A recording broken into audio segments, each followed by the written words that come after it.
Assalamu alaikum rahmatullahi wa barakatuh. Жалпы мусулман журтчулугу, ошонун ичинде бейиштин төрүндөй жерде өмүр сүрүп жашап жаткан кыргызстандык баардык мусулман бир туугандар, Кудай таалам өмүрүбүзгө, жашообузга, иманыбызга, мекенибизге, жалпы эли журтка, мусулман дүйнөсүнө анан үй бүлөлүк бакыт берип, эки дүйнө жакшылыгын берген болсун. Аллах таалам баардыгыбыздын жакшы тилек дуаларыбызды кабыл кылып, ибадаттарыбызды, аркалап жаткан сооптуу, берекелүү, кайырдуу иштерибиздин баардыгын кабыл кылган болсун. Бүгүнкү сабак азыркы жашообузга керек болгон эң зарыл сабактардын бири. Бул ошол адам баласы өзүнүн жүргөн турганына маани берип, тыкан кийинип, келишимдүү, келбетин мындай көркүн ача тургандай кийимине, өзүнүн жүзүнө, кебете кечпирине көңүл буруп, таза, тыкан, келишимдүү, сулууланып жүрүү. Бул ошол исламдагы зарыл эң чоң максаттардын бири. Сулууланып дегенде бул сөзгө жакшылап маани берип коюш керек болот. Ошол шарияттын чегинен чыкпастан. Анткени көпчүлүк карапайым калктын арасында буга чейин биз туура эмес калыптанып калган пикирлерди ошол исламдын таза булагы менен, өзүбүздүн нарк насыл каада салтыбыз менен динибизге каршы келбеген каада салтка жууруп туруп жакшынакай сунуштап келе жатабыз. Мисалы, бай болуу, өзүнүн оокатына тың болуу, бардар жашоодо өмүр сүрүү, жакшынакай жаңы чыккан унаалардын жакшы үлгүсүн минүү, балдарын жакшынакай илим билим тартуулап жакшы мектепте окутуу бул заманыбыздагы зарыл нерсе деп бул сабакка чейин көп айтып келебиз. Мусулман адам эгер байлыктын акысын бере алса, байлыкты жүрөккө киргизүү эмес, колдо кармап, андан максат өзүнүн элине, жерине пайда берип, ошол канча деген адамдарды мигрант кылып, чет өлкөгө кыйнап, үй бүлөсүнөн алыс кылып, ар кандай бузукчулукка, арамга себеп кылбастан, өз жеринде, өз мекенинде башка бир адамды жумуш менен камсыздап туруу, бул анын диндарлыгына, динин эч качан залакасын тийгизбейт. Тескерисинче, бул диндарлыктын белгиси болот. Эң чоң далил Азирети Абу Ханифа, биздин мазхаб башчыбыз, ал кишиге Кудай тааланын мээрими болсун, өтө колунда бар, бардар жашоо кечирген улуу инсан эле. Ал эми бүгүнкү карапайым калкта туура эмес калыптанып калган дагы бир түшүнүктүү оңдоо, дин десе эле, диндар болуу десе эле, адам өзүнүн кебетесине көңүл бурбай калуу. Таакыр кенен кийинет деп биротоло кенен кийинип, жаш туруп эрте карып калуу, мына окшогон нерселерди биз жакшы маани берип оңдошубуз керек болот. Анткени мусулман эмес адамдар, капыр, кайырдин адамдар биздин сүйлөгөн сөзүбүздөн, кийген кийимибизден, жүрүм турумубуздан, басышыбыздан карап туруп сүйлөштөн алдын эле. Мына эгер бир болсо мусулман адам ушундай болот. Анткени анын дини эң акыркы пайгамбар Мухаммед саллаллаху алейхи вассалам алардын пайгамбары деп бизде айтып, ушундай нерсеге буйрган деп биздин ошол өзүбүзгө болгон маани берүүбүз, өзүбүздүн сулуулугубузга, өзүбүздүн ден соолугубузга камылга көрүүбүздүн аркасынан бизде таанышы керек болот. Бүгүн мына бул берекелүү китеп Сейидна Мухаммад Расулуллах дейт, Абдулла Сиражуддин. Бул ошол чоң ата устаздарыбыздан болуп кетет. Чубак устазыбыз раматылык, Алла ал кишинин кабырын нурга бөлөсүн. Ал киши адамзаттын мырзасы деп 10 сабак өткөн. Кудайым буйрса, жайкы экзамендерди бүтүрүп элибизге, жерибизге аман эсен барып алсак, анда Кудайым буйрса ушул китептен сабак берип бүтүрүүгө аракет кылабыз. Мына бул берекелүү китеп. Бул китептин тарыхы ушундай.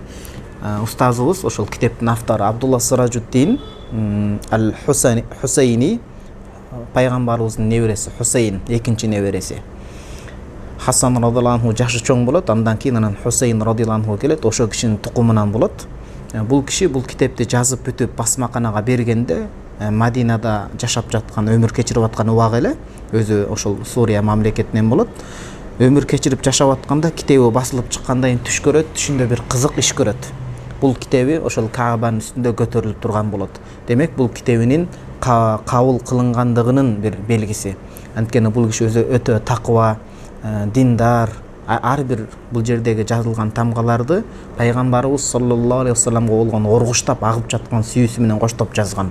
Айтышат устаздарыбыз, бул киши тахажжуд түнкү намазга атайын өзүнчө жаңы кийимди даярдап коюп, атырды жакшынакай себинип жакшы буркураган атырды. Анан тахажжудка Кудай таала менен дидарлашып сүйлөшүп намаз окуйт эле дейт. Мына ошондой берекелүү инсандын адамзаттын төрөсү аттуу бул китептин ичинен бизге керек подтема бар. Ал тажаммулуху саллаллаху алейхи вассалама ва амруху бизалика. Пайгамбарыбыз саллаллаху алейхи вассаламдын өзүнө тыкан карагандыгы, кийимине, кебетесине, сулуулугуна маани берип, жана үммөтүнү ошол нерсеге буйруусу туурасындагы бөлүмдү окуйбуз. Бул эч качан диндарлыкка кедергисин тийгизбейт, балким диндарлыктын анык даана жүзү, анык даана күзгүсү бул адам баласы тыкан жана жарашыктуу таза кийимди кийип жүрүүсү. Албетте коомчулукта беш кол тең эмес экен, бир адамдын мүмкүнчүлүгү бар болот. Ал адам мүмкүнчүлүгүнө жараша байдай кийинип жүргөнү жакшы. Кудай Таалам ага байлыкты бергенден кийин байлыкты адалдан таап, Кудай Таалага шүгүр кылып, жакшынакай тыкан кымбат баалуу кийинип жүрүш анын диндарлыгына зыянын тийгизбейт. Кайра жакшы нерсе. Кудай Таалам кайсы бир инсанга бир жакшылыгын бере турган болсо, ошол жакшылыктын элесин ал пендеден көргүсү келет. Эгер деле ошол кийим аны текеберчиликке, менменчиликке, баягындай адамдарды тоготпой, менин кийимим кымбат деген жаман ой, бузук ойлорго эле жетелеп койбосо, ал жакшы нерсе. Демек мына ушул туурасында болмокчу. Бизде кыргызда деле илгертеден макалда сөз бар, айтат: чырайды көзүнөн эмес, сөзүнөн бил деп. Адамдын ошол эң чоң чырайы, сырткы кебетеси, сүйлөгөн сөзү, адеп аклагы, кийген кийими, ары бери туура басышы, мунун баардыгы адам баласынын өзгөчө эркек адамдын сулуулугун баса белгилейт. Бүгүнкү жашоодо кыйын болуп атат. Мейли аял заты деле болсун, эркек адамдар деле болсун, бөтөн көзгө сыртка чыкканда көбүн эсе жасалгаланып, жакшынакай өзүнө карап, уят болуп калбагандай, бетинин суусу төгүлүп калбагандай таризде жакшынакай кийинип чыгат. Бирок үйгө келгенде ал нерсеге маани бербейт. Эски кийимдер менен өзүнө карабастан маани бербей калат. Суроолор көп келип атат, байкап атасыздарбы? Мисалы, мага, менден башка чоң аттуу баштуу устаздарга суроонун 60-тан көп пайызы, 70-80% үй бүлөлүк турмуштан келген суроолор болот. Көбүнчө аял заты ушундай күйөөмдөн көңүлүм калып кетти, ушундай мага көңүл бурбайт, же болбосо күйөөм жакпай калды деген суроолор келет. Бул чоң көйгөйдүн башатын изилдеп келгенде кээде үйдүн ичинде аял менен күйөө бири-бирине жакшы көңүл бурбагандыгынан, ошонун ичинде пайгамбарыбыз буйруп саллаллаху алейхи вассалам көрсөтүп кеткен, маани берип, ынта койгула деп айткан ушул кийим-кечек маселеси дагы кедерги себеп болуп калат. Үйгө келсе, мисалы азыр эми билесиздер, кыяматка жакын иман алсыраган, ошол батышты туураган, туура эмес маданияттар болуп атканда, көчөгө чыкса, ар кандай жасанган, ар кандай ачык-чачык кыздарга кокус көзү түшүп кала турган болсо, үйгө келсе келинчеги, же болбосо үйгө келсе күйөөсү өзүнө карабастан курсагы чыгып кеткен, мисалы эркек адамдыкы. Аял киши майла жок, ал бала төрөйт, башка болот, өз орду менен денесин тулку боюна көңүл бурат. А бирок эркек адам эне сыяктуу 9 ай бала көтөрбөй аткандай өзүнө көңүл бурса болот эле да.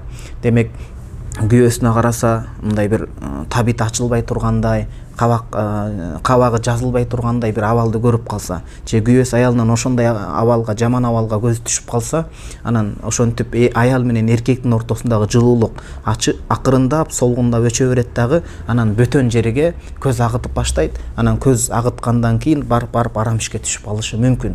Ошол себептен мунун баардыгын азирети сүйүктүү пайгамбарыбыз саллаллаху алейхи вассалам алдын ала бизге баяндап түшүндүрүп кеткен. Туура элдин көзүнчө дагы жакшынакай кийинишибиз керек, бирок эң жакшы кийинип, өзүбүздүн сулуулугубузду, адептүүлүгүбүздү, ыйбалуулугубузду, өзүбүздүн тыкандыгыбызды биринчи үй бүлөбүзгө, ата энебизге көрсөтүшүбүз керек болот биз. Мисалы, Айша энебиз айтат, Аллах ал кишиден ыраазы болсун, азирети пайгамбарыбыз саллаллаху алейхи вассалам эшиктен сырттан үйгө кирерде сөзсүз түрдө, милдеттүү түрдө оозун мисвактап, жакшынакай жыт менен кирет эле дейт. Кайсыл эркек адам азыр ушул пайгамбарыбыз саллаллаху алейхи вассалам сүннөтүнө көңүл буруп атат? Аял заты эч качан эркек адамдын оозунан жаман жытты жыттабаш керек. Билесиздер, Раматылык Чубак устазыбыз өз кезегинде мурда азил тамаша кылып айтып кеткен, тамеки чеккен, арак ичкен, насыбай чеккен эркектердин аялдары эч качан чыныгы эркектердин жытын жыттай албай кетет дейт. Бир карасаңыз күлкүмүштүүдөй угулганы менен акыйкат ошондой да. Демек аял заты астында, аялынын астында эркек аябай жасанып жүрүш керек. Үйдө дагы маани бериш керек, эски кийимдерди эле кийип жүрбөш керек. Аял дагы өз кезегинде өтө жаңыга мүмкүнчүлүгү жетпей атса дагы өзүн тыкан карап, күйөөсүнүн көңүлүн адал жол менен алып, адал жол менен анын кумарын, шахватын кандырууга аракет кылыш керек. Аллах Таала берген көңүлдү, кумарды, шахватты адам баласы болгондон кийин ошол никенин тегерегинде адал чөйрөдө кандыра турган болсо, коомдо бузукучулук азаят. Эркек адамдын үйдө көңүлү сугарылып турса, аял кишинин үйдө көңүлү ордуна коюлуп турса, ал көчөдөн кароого мүмкүнчүлүк деле калбайт. Ошого биз жапа тырмак маани берип, бул нерсеге жакшынакай эле олуттуу карап коюшубуз керек болот. Эми китепке сөз берсек, мына айтып атат: "Кана саллаллаху алейхи ва саллам ятажаммалу" дейт. Азирети пайгамбарыбыз саллаллаху алейхи ва саллам өзү абдан сулуу болуп, чырайына, жүзүнө, келбетине маани берип, кийимине, ички сырткы тазалыкка маани берип, аябай сулууланып, жакшы карап жүрөт эле өзүнө дейт. Аябай жакшы карайт эле. Бирок биз жана айттык, сулууланып дегенде шариаттын чегинен чыгып кетпегенде, сулууланып өзүнө жакшы карайт эле. Ва я'муру асхабаху биттажаммули. Өзү биринчи үлгү болуп бул жаатта. Анан жан шериктери болгон сахабаларды, башка адамдарды бул нерсеге буйруп, үндөп чакырат эле дейт. Таза жүргүлө, тыкан жүргүлө, аялыңар силердин жаман жериңерге көз түшүп калбасын, жаман абалда кийингениңерге деген сөз да бул. А болбосо никелүү адамдар үчүн денесин көрүүгө уруксат берилет. Эми жаш балдар башка болбосо. Ошондой жакшынакай тыкан кийинип жүрүү. Сизди жубайыңыз, колуктуңуз, келинчегиңиз көргөндө сыймыктана тургандай болсун, башка эркекке көзү түшпөй тургандай болбосун. Көбүнчө эркекте, биздин коомчулукта эркектер аял затын эле кызгантып, ар кайсы аялдарга, жат аялдарга көзүн агытып, арам иштерди кылып коет, ойлойт. Аялымда нафси жок дегендей. Жок, аял затында да нафси бар. Эркек киши өзүнө карабаса, тулку боюна камылга көрбөсө, жаш туруп курсагы чыгып кетсе, жалкоолук кылып атса, үйгө киргенде колунан телефон түшпөй атса, анда аялдын деле көңүлү калып кетет. Ошол ортодогу мамиле төшөк муздап кала берет. Ошол себептен эркек адам дагы, аял киши дагы бул нерсеге жол бербеш керек. Мына Азирети сүйүктүү пайгамбарыбыз саллаллаху алейхи ва саллам өзү таза, тыкан, сулуу, көркөм, келишимдүү жүрүп, сахабаларында ал нерсеге буйрат эле дейт. Ва кана юаккиду залика фил мужтамаати вал муқабалати амматан. Эки жайда, эки жерде өзгөчө таза, тыкан, келишимдүү, көрктүү болуп жүргүлө деп буйрат эле. Кайсындай? Көпчүлүк топтоло турган жыйындарда, көпчүлүк менен кездеше турган, жолуга турган жерлерде жалпы жонунан ушинтип буйрат эле. Бекемдеп айтат эле, дайындайт эле дейт. Адамдар топтоло турган, жыйыла турган жерлерде тер жыттанбастан. Мынакей устаздарыбыз дагы айтат, мугалимдерибиз атайын бул жаатта. Адам тердеп кеткен болсо, мүмкүнчүлүгү болуп турса, жуунбастан атыр себинип койсо, ал атыр эмнесин жабат эле? Жок, эң жакшы инна атыябат тыйып, эң жакшы тазалануунун ыкмасы жолу, эң жакшы атыр бул суу болуп эсептелет. Таза чайканып, көңүл буруп жүрүш керек болот. Бул тазалык имандан, тазалык исламдан болот. Биз мусулманбыз, бирок мусулманчылыгыбызды кантип тастыктай алабыз? Тазалыгыбыз менен, тыкандыгыбыз менен, келишимдүү кийип жүрүшүбүз менен. Айтып атпайбызбы, жаш туруп эрте карып албаңыздар. Бул эркек адамдарга да тиешелүү. Өзүбүздүн дагы каада салтыбызда, Кыргызда сонун кийимдерибиз бар. Мисалы, ошол эле Манас эпосунда дайыма мен китепканамда, жанымда дайыма бири ошол макал лакаптар болсо, экинчиси Манас атабыздын эпостору жүрөт сөзсүз. Эмне үчүн? Анткени мусулманбыз, экинчиден кыргызбыз, өзүбүздүн карт тарыхыбызды жакшы билишибиз керек. Албетте туура эмес макалдар болуп калат, эпостун ичинде деле кээ бир варианттарда туура эмес келип калат, бирок ал аз эле жерлерде саналуу. Бирок ошол нерселерди биз билишибиз керек. Манас атабыздын кийген кийими, биздин ар бир кийимибизде калпактан баштап ошол тети буттун учуна чейин кийген бут кийимдерибизде чоң маанилер камтылып алынган. Демек көпчүлүк жыйын топтоло турган жолугушуу жайларда тазалыкка, тыкандыкка, иреттүү жүрүүгө, жакшы кийим, тың кийинип жүрүүгө буйруган. Жана айттык жогоруда, мүмкүнчүлүк болсо, мүмкүнчүлүгүнө жараша жаңы таза кийинген жакшы. Мүмкүнчүлүгү жетпеген адамдарчы, колу кыска адамдар. Ал адамдар ошол эскини дагы жакшынакай таза жууп, тыкан кылып кийүү. Демек, кийимди дагы кийгенде жарашыктуу, тыкан, элдин көзүндө дагы жакшы көрүнө турган кийимди кийүү бул сүннөт болуп эсептелет. Чоң сүннөттөрдүн бири. Кыяматка жакын бир сүннөттү тирилтүүдө канча деген ажыр, сооп, берекелер камтылган. Wa fil juma'i wal a'yadi khassatan. Ал эми мусулмандардын чоң майрамдарынын бири болгон жума намазда жана айт күндөрүндө, мына алдыда Курбан айт келе жатат. Ороз айт, Курбан айт күндөрүндө өзгөчө атайлап туруп айткан дейт. ошол жума намазга баруудан алдын, айт намаздарга бет алып баруудан алдын таза, тыкан, жуунуп, тер жыттанбастан, жаман жыттар чыкпастан туруп барыш керек дейт. Мисалы, жөнөкөй эле мисалда, азыр муну улайбыз, жаба турайын. Мисалы, мусулмандардын эркек адамдары мечитке барып окуган абзел да, аялзат үйдө окуган абзел, эң жакшы санын. Мечитке барганыңызда жөнөкөй эле мисал, мусулманчылыктын, биздин динибиздин тазалыгын ошол мечиттин астында төшөлгөн бөйрөдөн эле, жанагындай саджада деп коет, ошол килемден эле байкасак болот. Ошол килемге саждага барганда, сиз кайра саждага баргандай табит ачылып, ошол саждада жаман жыт келбестен, мындай бир мурдуңузду саждага чекиңиз деп коюп, кайра көтөргөнчө шашкандай абалда эмес таза болсо, анда биздин мусулманчылыгыбыз, тазалыгыбыз өз жайында жакшынакай ирети менен кетип атат. Эгерде ошол носкилерге маани бербей, бутка тазалыгына башка маани бербей, саждага барганда мурун менен искегенде мурунга жаман жыттар келип атса, анда биздин карманган мусулманчылыгыбыз канчалык туура болуп атат. Ошого чейин маани бериш керек. Бир адамга ыза бербеш керек болот. Бул жаман жыттардан, жаман көрүнүштөн адам баласы эмес, периштелер дагы жийиркенет. Ошол себептен пайгамбарыбыз саллаллаху алейхи вассалам кайсы бир адам жанагындай пияз жеп ала турган болсо, сарымсак жеп ала турган болсо, мечитке жакындабай турсун, анткени андан чыккан, оозунан чыккан жаман жыттан адам заты эмес, периштелер дагы жийиркенип кетет дейт. Мана сепасында да келет го. Бул табият деген жансыз нерсе эмес, Кудайым жараткан, ар бир өз тилинде Кудайды даңктап турат.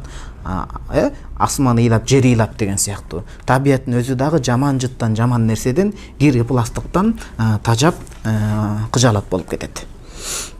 Равал Байхақи аннаху саллаллаху алейхи вассалама канат лаху хуллатун ялбасуха лил айдайни вал джумуати. Имам Байхақи бизге жеткирип берип атат, бул чоң аалым. Азирети сүйүктүү пайгамбарыбыз саллаллаху алейхи вассалам жума жана эки айт намазга өзгөчө кие турган, көз жоосун алган кымбат, жарашыктуу жаңы чепкени болор эле дейт. Атайын бир жаңы, жарашыктуу, кымбат чепкенини жума намазга жана эки айт намазга кие турган кийим кылып даярдап бекитип коет эле дейт. Анан биз кийимге көңүл бурбасак, тазалыкка, карым-катнашка көңүл бурбасак болбой калат анда. Анда биздин айтып аткан баалуу сөздөрүбүз суу кечпей калышы толук ыктымал. Тоотпой коет башкалар. Орава ибн Сунни ан Аиша радиаллаху анха, Азирет Айша небиз айтат, Аллах таала ал кишиден разы болсун, аннан набийи саллаллаху алейхи вассалам хаража зата яумин дейт. Пайгамбарыбыз саллаллаху алейхи вассалам күндөрдүн биринде иля ихванихи, өзүнүн жоро жолдос досторуна чыгуудан алдын дейт. Досторуна чыгуудан алдын, фаназара фи кузин мин маин. Чыгуудан алдын илгери мындай дагара, ошондой баягындай сууну сактай турган идиш деп айталы жалпы жонунан. Тепши, дагара, кайсыл диалекти менен болбосун айтор, сууну сактай турган идиш болот. Анан суу мисалы суунун бетин күзгү сыяктуу кылып пайдаланып, Азирет сүйүктүү пайгамбарыбыз саллаллаху алейхи вассалам иля лимматихи, өзүнүн чачын жакшы карап жасалгалап чыкты дейт. Лимма деген бул ошол Азирет пайгамбарыбыз саллаллаху алейхи вассалам чачы кулак тушунан бир аз ылдый өскөн чачка лимма деп коет. Түшүнүктүүбү? Демек, пайгамбарыбыз саллаллаху алейхи вассалам белгилүү бир прическа дейбиз замандан аты менен, белгилүү бир чачты карманып жүргөн эмес. Кээ бир риваяттарда, хадистерде ошо кулагынан бир аз аш турган, кээ бир риваяттарда ийнине жетпей мындай болуп турган дейт, бирок кээ бир учурларда умра ажыга барганда чачын толук алып турган. Белгилүү бир өлчөмдөгү чачты карманган эмес түрүн. Бирок бул хадисте келип атат, жоро жолдошторуна, жакын досторуна чыгып сүйлөшүүдөн алдын алар менен ошол идиштеги суунун үстүн күзгү катары пайдаланып, чачын карап, иреттеп, жакшы тарап, анан кебетесин ордуна келтирип, анан сулууланып туруп чыкты дейт. Чыкты дагы айтып атат, иля ша'риху хайятиги. Чачына, анан жалпы тулку боюна карап, иреттенип, оңдонуп туруп, сумма кала Айша небизге минтип айтып атат чыгыштан алдын. Инналлаха жамилун юхиббул жамал. Кудай таала чексиз сулуулук ээси. Ал кооздукту жараткан, чебер зат. Адам баласынан дагы кооздукту, тыкандыкты, иреттүүлүктү, өзүнө жакшы көңүл бурганды жакшы көрөт. кайсы бир пенде Кудайга жалбарып дуба кылып бирок кебетесине көңүл бурбаса, андай адам Кудайдын астында сүйкүмдүү болбой калат деген сөз. Мына сабакты жашообузга аралаштырып кете турган болсок, Азирет Абу Ханифа биздин мазхаб башчыбыз бир күнү сабакта отурган. Ал киши анын сабагына эми канча миңдеп адамдар катышканда, сабакты өтүп бүтүп, анан бир күнү сабакты аяктайын деп караса, бир окуучусу, шакирти, аябай адамдын боорун оорута тургандай бечара байкуштун кейпин кийип алган экен да. Кийим аябай жамаачы, эски, кир болуп калган экен. Анан сабакты бүтүрүп, сабактан туруп адамдар жөнөп калганда, диги адамдын акырын атын айтып, мисалы Асан деп коелу. Асан, мени күтө турчу, бирок сенде сөзүм бар эле деп анан обочо жалгыз алып калат дагы. Бул кийимиң аябай адамды кыжаалатка салып кое тургандай кийим кийип алыпсың. Байкашымча сенде дүйнө жагынан, байлык жагынан абалың чектеле окшойт. Мына могул капчыктагы алтын күмүштөрдү алгындагы абалыңды жакшылап өзүңө келтирип алгын дейт. Десе жана адам, жок устат, мугалим, мен Кудайга шүгүр бай элемин. Болгону мен ушундай кийимди жакшы көрөм, жөнөкөйлүк, такыбачылык катары дейт. Анда Азирет имамыбыз айтат, Аллах Таала бир пендеге жакшылык, байлык берсе, ошол байлыктын элесин, анын сырткы келбетин көргүсү келет дейт. Бай болгондон кийин Кудайга шүгүр этип, абалыңа жараша кийинип жүр дейт. Бул алдыда да хадис келет. Ал жөнөкөй, мындай жаш туруп эрте каарып алган кийим менен биз Кудай Таалага сүймөнчүктүү боло албайбыз. Тыкан жүрүш керек. Ошол себептен айтып атпайбызбы, өзүбүздүн каада салтта, салт санабызда дагы жаш, ымыркай, тестиер учурдан баштап, секелек кыздан баштап ар бир жашка жараша биздин кийимибиз болгон. Байкайсыздарбы? Атайын кыздардын чачы өзүнчө өрүлгөн, өзүнчө кийим кийилген, бозулан балдаркы өзүнчө болгон, келиндики, ортолоп калганда анан байбиченики, мунун баары бекеринен эмес, ушул сүннөттөн келип чыгып атат. Иза хараж хадистин уландысы. Аллах Таала өтө кооз, чебер зат дейт. Кооздукту, жакшы, тыкан, сулуу жүрүүнү жакшы көрөт. Иза хаража ахадукум ила ихванихи, кайсы бирөөңөр жолдоштору менен, достору менен, жакын санаалаш адамдары менен жолугуша турган болсо, фал ятахайя фи нафсихи, демек өзүнүн кебетесине, тулку боюна бир карап көңүл буруп, тыканданып, иреттелип алып чыксын дейт. Бизде жолдошторго, үй бүлөгө, бала чакага анчалык деле маани бербейбиз да. Анан сырттан кокус жат адам келип калса, апей кокуй абалыбызды көрүп сүйлөп кетпесин, уят болуп калбайлы деп анан ошондо эсибизге келип этегибизди тыйынып, иреттенип кийинип калабыз. Жакын досторубузчу? Эң достордон дагы жакын бизге өмүрүн арнап берип аткан үй бүлөбүзчү? Эркек адам үчүн аялы, аял заты үчүн күйөөлөрүчү? Биз биринчи ошолор үчүн жасанып жүрүшүбүз керек. Эгер күйөөнүн купулун толтуруп турсаңыз, ал эч кимге карабайт. Эгер да аялыңыздын сүйүнүчү болуп турсаңыз, анын дагы көңүл эч бирөөнү дегдеп каалабайт. Мына бул хадисти ушинтип Имам Байхақи бизге алып келип атат, ишенимдүү жол менен. Эми устат айтып атат, Абдулла Сиражуддин Ал-Хусейни, Аллах ал кишиден ыраазы. Ва тажаммулу дейт. Сулуу болуп, тыкан болуп жүрүү деген кандай? Суроо болушу мүмкүн да, кандай бул деген десе, мунун аныктамасы вал ахзу бима яхфазу алал инсани жамалаху. Ар бир адамга Кудай Таалам туубаса сулуулук берген. Ошон үчүн айтабыз, аял заты өзү туубаса сулуу болуп жаратылат. Ашыкча жанагындай темирдин кесе турган аппараттардын астына жатып, сулуулук операциясына барыштын кажети жок. Ал Кудай сактасын, кээ бир учурларда, жагдайларда автокырсыкка учурап, башка болуп калган учурда гана сулуулугун кайтарыш үчүн ал айла жок уруксат берилет, зарылчылык. Башка учурда аял заты өзү сулуу, анан ош бетер көзүн чоңойтуп, эриндерин чоңойтуп, башка бул шайтандын иши болуп кетет. Сизди ошол көзүңдү чоңойт болбосо жактырбайм деп аткан күйөөңүз көзүңүздү чоңойтсоңуз деле жактырбай кетиши мүмкүн. Биринчи Кудайды ыраазы кылсак, анда пенделер деле ыраазы болот. Демек бул жерде сулуулуктун чеги жасанып жүрүү деген сөз, инсан өзүнүн Кудайын берген туубаса сулуулугун сактап калуу дейт. Кудай туубаса сулуулук бердиби? Чачыңызга, бетиңизге, ден соолугуңузга көңүл буруу. Кыргызда макал бар. Жаш кезде денеңди чың кармасаң, каарыганда тың болосуң дейт. Жаш кезде чың болсо, дене, каарыганда тың болосуң дейт. Жаштайыбыздан сактап калышыбыз керек. Аял заты дагы көңүл буруш керек. Көңүл буруш керек болот өзүнө. Вал бу'д, анан сулуулук дегени ошол Кудайын берген туубаса сулуулукту сактап, анан алыс болуш керек дейт. Эмнеден? Амма яшинуху фи манзарихи ва хайатиги. Тулку бою, дене тулку боюнда, кийген кийимине, басып жүрүшүндө ушул денесинде, кебете кешпиринде, дене тулку бою кийиминде айып боло турган нерседен оолак болуш керек. Эски кийимдерди кийип алып, жаман нерсеге көз түшүп кала тургандай нерседен алыс болуш керек. Мына ошол сулуулануу, тыкан болуу деген ушул. Имам Абу Нуайм, Имам Вакиди ушул Жундуб ибн Макис деген сахабадан айтып берип атат. Пайгамбарыбыз саллаллаху алейхи вассалам иза кадима алейхи вафтун дейт. Сырттан элчилер келип кала турган болсо, ар кайсы кошуна өлкөлөрдөн башкалардан элчи коноктор келип калса, лабиса ахсана сиябихи. Эң кымбат, эң жакшы, келишимдүү, көздүн жоосун алган көркөм келбет жарата турган кийимин кийип чыгат эле дейт. Мынакей, конокту сыйлоонун эң биринчи эрежеси конокко жараша кийим кийүү. Кечеги гана сабакта ушул китепти окуганда устазыбыз Саид Багдаш түшүндүрүп айтып атат. Абдул Фаттах Абу Гудда деген бул чубак устазыбыздын устазы болуп кетет. Бул киши ушундай деп түшүндүргөн: эгерде сиз мисалы кээде конок айтып келет, коноктуна деп айтып келиш керек. Кээде айтпай келип калат, ар кандай учур болот жашоодо.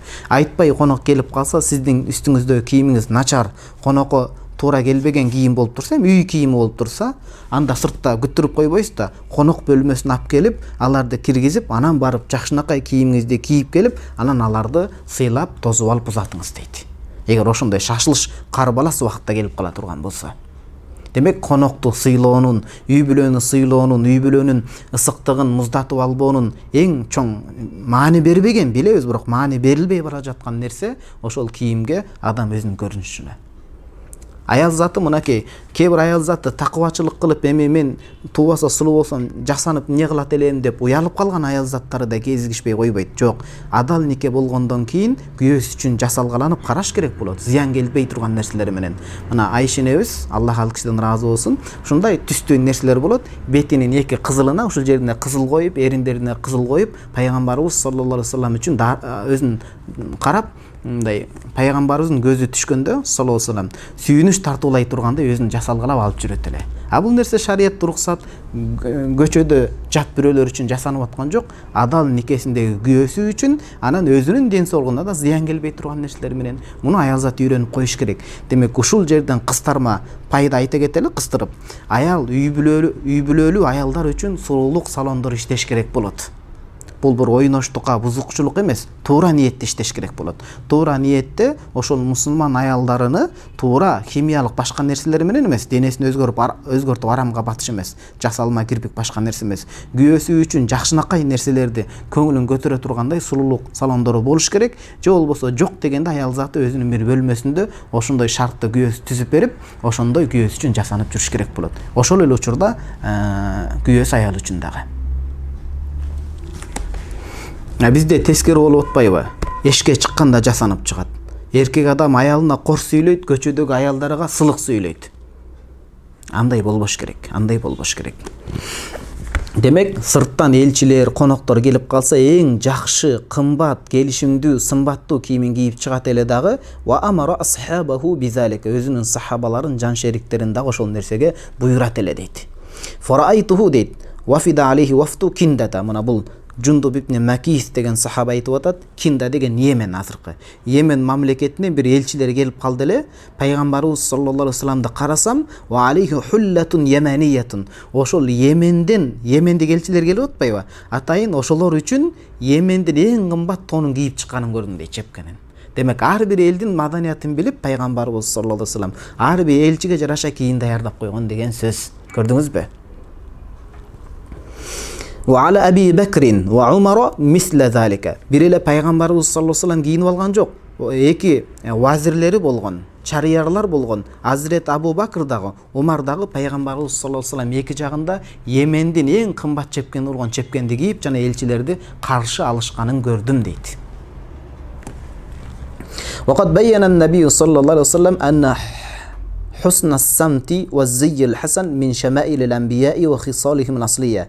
Пайгамбарыбыз саллаллаху алейхи вассалам бизге баяндап, ачыктап, сөз менен эмес, сөз менен айтып, анан иши менен ошону тастыктап, ийне жибине чейин көрсөтүп кеткен дейт. Ал кайсы нерсе? Эки нерсе бул пайгамбарлардын кулк мүнөзүнөн жана исламдагы эң жакшы амалдардан болот. Кайсы эки нерсе? Биринчиси хусна самт дейт. Өзүнүн ден соолугуна, тулку боюна жакшы көңүл буруп кароо. Экинчиси жакшы кийим кийүү, жарашыктуу кийим кийүү. Жарашыктуу кийим кийип, өзүнүн дене тулку боюна карап жүрүү бул чоң нерсе.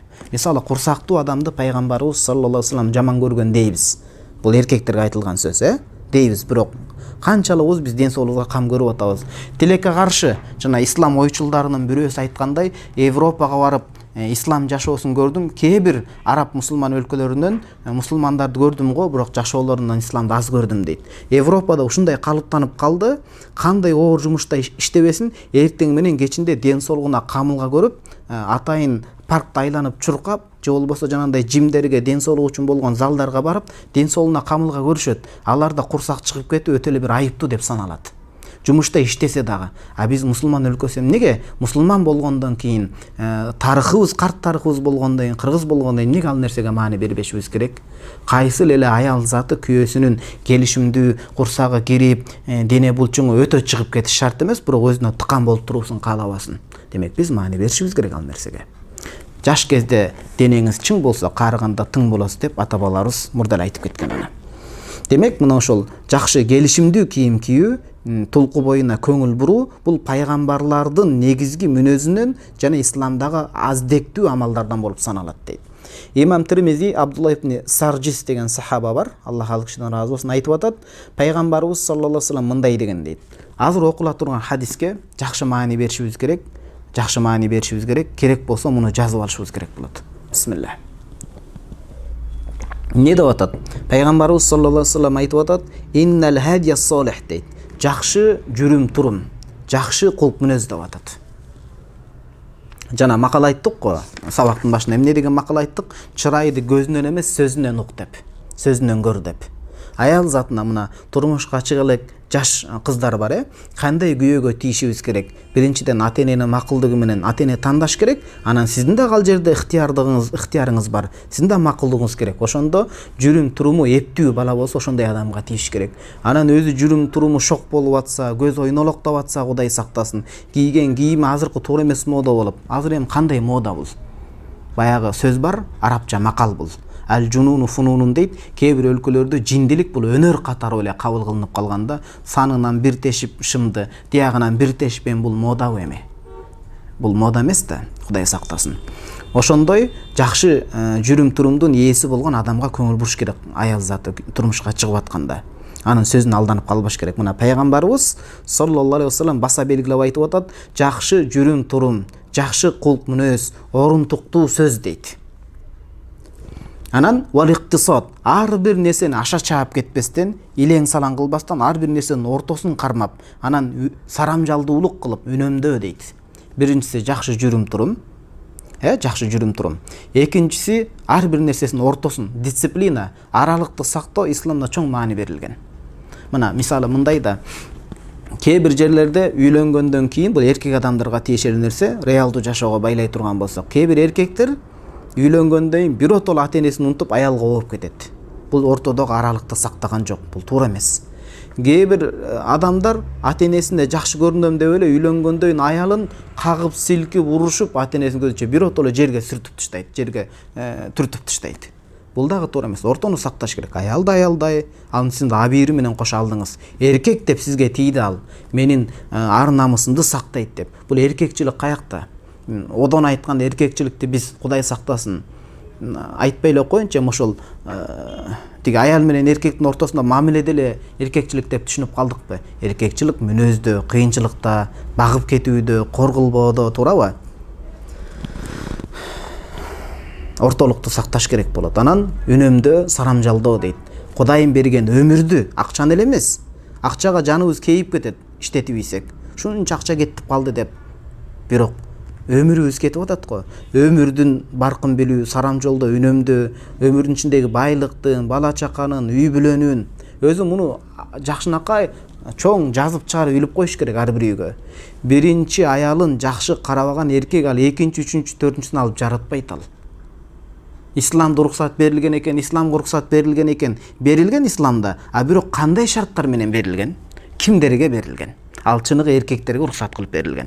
Ошол себептен Кудайдын дагы берген уруксатын, шариятын мындай таза акыл менен, ошол илим билим менен, таанышмандык менен ал жөн эле жазба деп коет, сезимге берилип эле бүтө калбайт ал нерсе. Мына хадиске кайта турган болсок, жакшы жүрүм турум кулк мүнөз бул биринчи. Ар бир нерсенин орто аралыгын сактап, анан өмүрдү, байлыкты, үй бүлөнү сарамжалдап, үнөмдөп пайдалануу бул экөө дейт, эки нерсе. Анан ошондой эле жакшы кийим кийинип жүрүү. Жузун мин 25 жуз'а минен нубуа, пайгамбарчылыктын 25 бөлүгү дейт. Өзүнө тыкан карап, жакшы кийинип, жүрүм турум ордунда болсо, мына ошондой эле үнөмдөп ар бир нерсенин кадыр баркына жетиш, бул пайгамбарчылыктын 25 бөлүгү деп атат. Пайгамбарчылыкты ушундай бөлүккө, 100 бөлүккө бөлө турган болсок, 25 бөлүгүн ушундай 4төн бирин эки нерседе камтылган экен да, кайра кайталап айталы. Бул маңыздуу хадис. Өзү бир сабакта бир хадис жетиштүү негизи. Кайсы? Жакшы жүрүм турум, кебете кешпирине, кийимине көңүл буруу, анан экинчиси ар бир нерсенин кадырына жетип, орто ыкма менен пайдалануу. Үй бүлө, аял экен деп аны коргулуп албоо, бул эркек да деп аял дагы күйөөсүнүн башына чыгып албоо, бала тарбиясы, ата-эне деген сыяктуу ар бир нерсенин ортосун кармап кетүү дейт, таанышмандык менен. Имам Малик Муаттада алып келет, башка руаят ал-Кас дейт. Орто жолду тандап, ар дайым, ар жашоонун тармагында ортону кармап, сарамжалдуулук менен, үнөмдүүлүк менен жашоо. Ва туадату дейт. Туадату деген адамдар менен жумшак мамиледе болуу. Өзгөчө үй бүлөсү менен жумшак, мээрим мамиледе болуу. Ва хуснус самт, кебете кешпирине, тулк боюна, кийимге маани берүү, бул пайгамбарчылыктын 25 бөлүгүнө тете деп атат. Мына бул жерде кийим кошулуп атат да. Ва кана саллаллаху алейхи вассалам юнкиру ала мен аррада хайатаху лишейн. Мына ушул баса белгилеп айта турган сөз. Азирети сүйүктүү пайгамбарыбыз саллаллаху алейхи вассалам өзүнүн кебете кешпирин, кийген кийимин сырттан көргөн адам байкуш деп боорун орута тургандай абалда өзүн кор кылган адамдарды пайгамбарыбыз жекирип, андай кылык жоруктан тыят эле дейт. Пайгамбарыбыз жекирип атат. Адамдын жекирген эч нерсе эмес. Кыяматта пайгамбар саллаллаху алейхи вассалам карабай койсо эмне кыласыз? Мына биздин кылып аткан ишибиз, мына могу менин сабак өтүп атканым, сиздердин угуп атканыңыздар, адал өмүр кечирип атканыбыз, мунун баардыгы акыр кыяматта пайгамбарыбыздын кучагына эргешүү үчүн болуп атпайбы? Пайгамбарыбыздын шафаатына жетүү үчүн болуп атпайбы? Кудайдын ыраачылыгына жетүү үчүн. Демек айтып атат, пайгамбарыбыз жекирип, жек көрүп, жаман көрөт дейт. Кандай? Өзүнүн кебете кешпири мындай бир байкуштай сүрөттө кийгизип алган. Азирет Умар радиаллаху таала анху бир күнү мечитке кирсе, бир адам ушундай башын жерге ийип алып намаздачы, кыямда, шунтип минтип намаз окуп аткан, минтип берилип, таяк менен намаз окуп аткан жеринен аркасына чабат. Бул байкуш кебете кешпириң менен исламды өлтүртпөгүн дейт. Сенин кебете кешпириң менен исламды өлтүрүп койбогун, көмүп койбогун. Ислам деген түрү, аны түрүдей көрсөтүп жүргөн. Ал жүрөгүң башка ойдо болуп, жүрөгүңдө текеберчилик болуп, кебетең менен калп эле көр таква болбо деген сөз да бул. Албетте бул нерсени туура түшүш керек. Кантип намазда дигүү деп жок. Ал улуу инсан да, кемеңгер инсан. Мындан алына турган пайда, адам мындай башын көтөрүп, туура мындай арка сөөгүнө да пайда келтиргандай жүрсүн, бирок маселе жүрөктө болсун да. Олий адамдар ушундай, алар элдин көзүнчө калпы ыйлабайт, чыныгы Кудайдын жакын пенделери. Элдин көзүнчө мындай минтип кылбайт. Алар элдин көзүнчө какайып ушинтип эле жүрүшөт, ыйлабайт, бирок Кудайдын астында түнкүсүн кылып аткан иштери менен мол болот. Биз Индиянын киносун билесиздерби? Индиянын киносунда сезимге эле, сүйүүгө, сезимге эле алып берет. Ошондой болбошубуз керек. Сезим менен эмес, иш менен, ишмердүүлүк менен, кайраттуулук менен, кебете кешпирүүнү зыңкыйтып коюу менен болот да бул нерсе. Бирок мунун баары ортолук менен. Өтө ашып кетсе да болбойт анан. Биротол ошо менен алектенип жатып калып. Бул жерде ошону айтып атат. Пайгамбарыбыз саллаллаху алейхи вассалам өзүнүн кебетесин байкуш кейпин кийип алгандарды жаман көрүп кайтарган дейт. Мына Муаттада, имам Малик Муаттада ушундай бөлүм алып келген. Бабу ма жаа фи лубси сияб лил жамали биха. Кооздук үчүн өзүн жакшы көрсөтүп, туура максатта кийген кийим туурасындагы бөлүм деп, узун бизге керектүү жери пайгамбарыбыз саллаллаху алейхи вассалам алыскы сапарга чыкканда бир сахаба ачка болуп калып тамак жейли дегенде, кайсы бир сахаба өзүнүн койчусун тамакка жумшаганда, койчусу кетип бара жатканда, ва алейхи бурдани лаху кад халиqa ай балия, эскирип калган. Эскирип, кулпуруп дейт го, эскирип, мындай бир кебетесинен кетип калган, аябай бир байкуштай элес жарата турган эски кийимди кийип алыптыр жана койчусу. жамаачы эски. Ошондо көңүл буруңуздар, койчу адамдын кийимине пайгамбарыбыз маани берип айтып атат. Фаназара Расулуллахи саллаллаху алейхи вассалам илейхи фақал. Жана койчуга карап туруп пайгамбар саллаллаху алейхи мынтип айтты. Ама лаху саубани гайру хазайн. Бул байкуш кургурдун мындан башка кийими жокпу деди. Дегенде факульту жанагы койчуну жалдап иштетип аткан адам айтып атат. Бала я Расул, Аллахтын элчиси, бар. Мен атайын лаху саубани фил айба. Биздин заман менен шкаф деп коебуз да. Кийим сактай турган сандыкчасында кийим бар. Мен жаңы кийим кийгизгенмин өз колум менен дегенде, фадуху чакыр койчуңду деген. Фамурху фалиялбасхума. Кой кайтарып жүрсө да өзүнүн тыккан жакшынакай кийимен кийсин, антпесин дейт. Эгер койчу адам кой кайтарып жүргөнүндө жаңы болбосо да тыккан келишимдүү кийимин кийиш керек болсо, анда көпчүлүк жүргөн азыркы биздин шаар аймагында башка жерде анда жөн эле биз жакшынакай кийимдерибизди кийип жүрүшүбүз керек болот. Кудайым берген байлыктан, Кудайым берген жакшылыктан тыккан кийинип жүрүүнү өзүбүздөн тыйбашыбыз керек болот биз. Имам Малик айтат, мага ушундай кабар келип жеткен дейт ишенимдүү жолдор менен. Азирет Умар радиаллаху тааланы, Умар кара кылды как жарган улуу инсан. Аллах ал кишиден ыраазы болсун. Кыяматта ал кишилер менен бирге пайгамбарыбыз саллаллаху алейхи вассалам шафааты менен бейишке чыгууну насип этсин. Азирет Умар радиаллаху тааланын мындай сөзү мага келип жетти дейт Имам Малик. Инни ла ухиббу ан анзура илал qaрии абьядас сияби. Мына мен китепканамдын эң үстүндө Куран турат. Азыр сиздерге көрүнбөй калды да, аркам эле көрүнүп атат, эки катар эле. Өзү китепкана тизгенде да эң биринчи жана Куран коюлат. Анан учурдан пайдаланып айтып кетейин, буга тиешеси жок болсо да, ар бир адамдын үйүндө китепкана болуш керек. Китепкана чоңдор үчүн бир китепкана, балдар үчүн бир китепкана, китеп полкалары. Андай үй бүлөдө, ар бир үйдө китепкана болбосо, андай өлкө өнүгө албайт. Китеп турат деген үйдөгү окурман адамдар болот деген сөз.